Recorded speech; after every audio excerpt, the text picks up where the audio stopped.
This is Pastor Mike Seckler. I'm out in front of the Oakland Craig schools here, right in front of the west entrance to the gymnasium of the high school, junior high area. This is the door that my kids go into school every morning. Right over here on the corner is the spot that I have regularly, with my wife, walked my kids to school for the last 7 years and prayed with them before they go into the schools.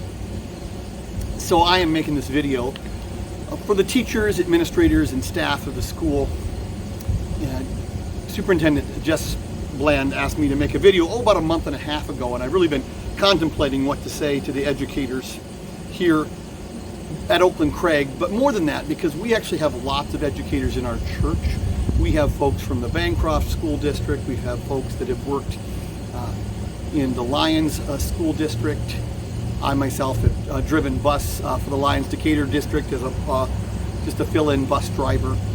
And we have lots of folks been associated with Tacoma and West Point and various schools. We've even had folks in the Fremont area and that are now listening to our services clear from over in the Oregon area that are in the education profession. So I want to just make a video to say thank you and really to exhort the teachers and administrators and staff of the schools in their jobs. I think it's a noble profession and it's an important profession, really to help form the next generation. So thank you, first of all. I know the educators, especially because I've got a lot of friends who are educators and some family members who have been educators, often have to receive criticism from parents and local people. Things don't go exactly the way they want, and class doesn't go, decisions have to be made, and you hear the bad stuff probably a lot more than you hear the good stuff. So I want to be one that thanks you for what you're doing for my kids. I've had 4 kids in the school system here, and so thank you for being part of their lives and helping them. I also help out with the youth group at church, and those kids come from lots of different places as well, and I get to see the impact that you're having in their lives, and it's an important impact. I also know that in the current environment, the education system has faced a lot of criticism, and there can be lots of different discussions about politics and policies and those type of things, but I realize that for you on the ground, you end up kind of facing the brunt of some things that are happening in Lincoln or Washington, and so I want you to know that I believe you have the best of intentions and you're trying hard, so thank you for what you do. Furthermore, I know that if you really care about your students, and I think most of you do, that you internalize their problems as well. When you're in the lives of somebody, you really internalize what's happening in their life, and you're trying to do the best for them. So I want you to know that I'm praying for you, and that our church will be praying for you, that I regularly pray for you, and when those kinds of issues come up, it's a great privilege to be supportive of our teachers, administrators, and staff at the schools. I also want to exhort you.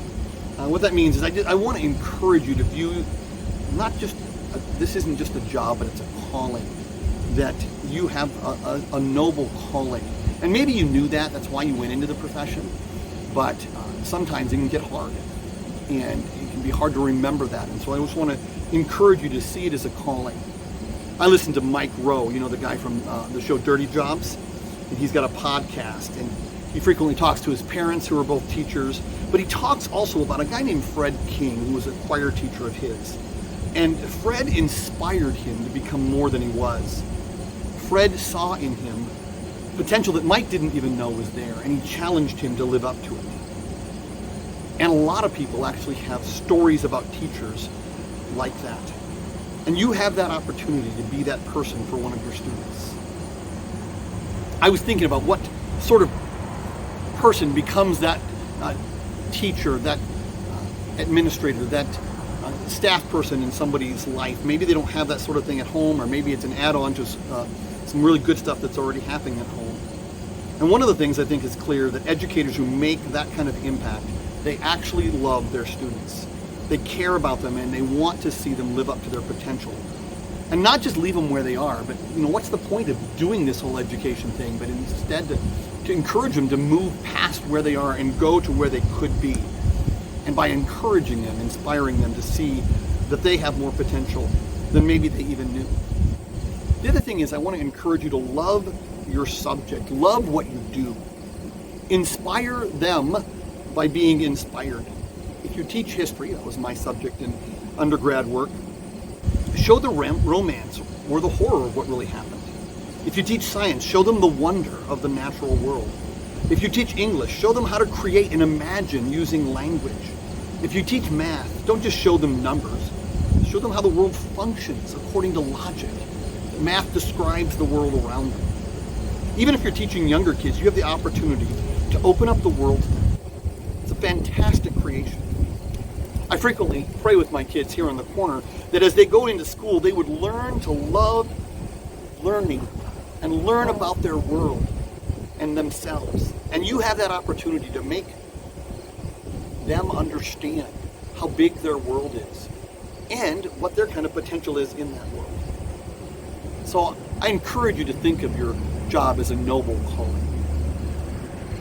I also want to encourage you that if you have issues, to feel free to connect with me. And with other pastors in the area, I know that a lot of pastors in our community are connected to the schools, and we're connected certainly to a lot of teachers and students, and we want to encourage you. When you need strength, I want to encourage you to go to God and also lift one another up. So in conclusion, I want to thank you for all that you do and let you know that I'm praying for you. God bless.